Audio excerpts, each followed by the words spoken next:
Well, Steve, there are mixed emotions tonight. Excitement at the possibility of traveling back to Venezuela, something many say they haven't been able to do in years because it wasn't safe. There's also uncertainty about what comes next, but a lot of hope for the country's future.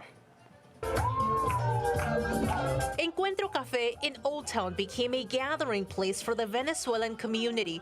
With music, food, and dance, people came together to share how they're feeling after Venezuela's leader was removed from power by the United States.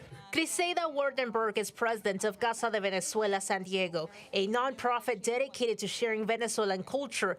These are photos she shared with us. The first, her and her mother during her last visit to the U.S. The second, taken about 5 years later, shows her mother marching and protesting in Caracas. Her mother died in 2020, and Griselda has not been able to visit her grave.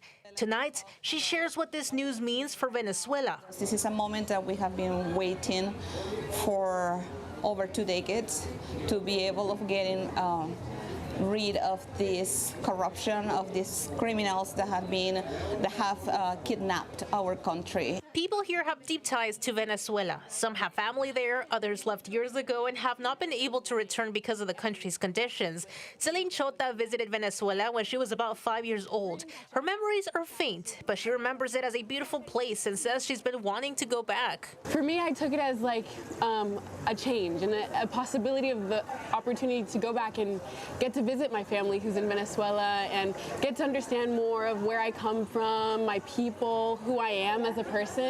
And so it's really exciting because, you know, it's one step forward and one step closer to that becoming a reality and maybe getting to go travel back to Venezuela. Lisbeth Reese, Celine's mother, shares her thoughts on why San Diegans should care. Well, I think the community in San Diego should be happy too and should be supportive of what is going on in Venezuela and